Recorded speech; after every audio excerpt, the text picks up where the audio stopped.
Bonjour, je suis David Soto, formateur et conseiller en aromathérapie. On va voir si on peut diffuser une huile essentielle pour un chien.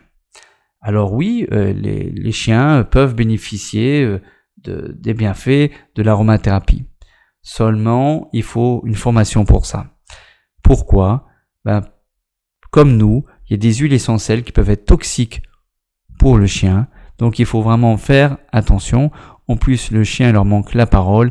Ils sont assez dociles en plus. Donc ils peuvent très bien se voir appliquer une huile essentielle, aussi bien en application cutanée qu'en diffusion ou que par voie orale, qui va être toxique. Et on va pas s'en rendre compte tout de suite et ça peut être vraiment très très très ennuyeux pour la santé du chien. Donc il faut vraiment avoir une formation.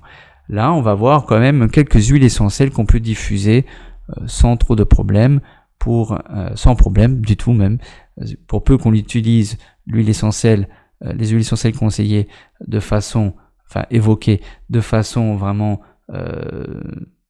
sécuritaire et dans un cadre normal d'utilisation. Par exemple, la lavande vraie, il ne s'agit pas de doucher le chien avec une huile essentielle de lavande vraie ou alors de diffuser pendant toute la journée non-stop une huile essentielle de lavande vraie. On va plutôt mettre quelques gouttes, 5 gouttes par exemple, dans un bol d'eau chaude qu'on va à 50 degrés qui va permettre de diffuser de façon douce l'huile essentielle de lavande vraie. Donc on a vraiment quelque chose qui va détendre le chien ou aussi les maîtres présents.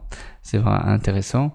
Et en plus, on a un petit répulsif à puce qui est intéressant. Quand on diffuse une huile essentielle pour un chien, il est toujours intéressant, même très conseillé, de laisser une porte ouverte pour que le chien puisse sortir de la zone, de la pièce du moins, dans laquelle on diffuse, pour que si jamais il commence à être saturé par l'odeur, avec son odorat plus fin que nous, qu'il puisse sortir et ne plus être gêné par l'odeur. C'est vraiment important. Donc une lavande vraie ne posera pas de problème pour peu qu'on n'y passe pas 5 gouttes dans un bol d'eau chaude à 50 degrés. Et ce qui est bien, c'est que le 50 degrés, ça met pas très longtemps, une eau à 50 degrés à refroidir, donc on va pas avoir une saturation de la pièce. Donc c'est intéressant. On peut utiliser aussi le petit grain bigarade, qui a un bon équilibrant nerveux et qui va aussi apporter ce côté vraiment d'agrumes, mais un peu vert aussi, puisque c'est un peu plus doux que les zestes d'agrumes, puisque on est sur de la feuille, et c'est vraiment intéressant.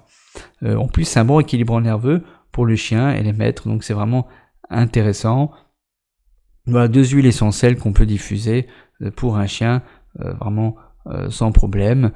Si vous voulez approfondir la chose, j'ai écrit plusieurs formation pour mon partenaire, un site de formation à distance en ligne qui est donc l'Ornizen, et j'ai écrit donc plusieurs formations en aromathérapie, dont une formation d'aromathérapie, c'est pas que pour les humains, une aussi pour les chiens et une aussi pour les chats, une aussi pour les équidés. Donc si vous voulez aller faire un tour, vous allez voir, il y a de quoi vraiment se former et d'approfondir la chose. On se dit à bientôt et continuez à prendre du plaisir avec les huiles essentielles, mais en toute sécurité, c'est-à-dire en cas de doute, prenez conseil auprès d'un professionnel de l'aromathérapie. On se dit à bientôt.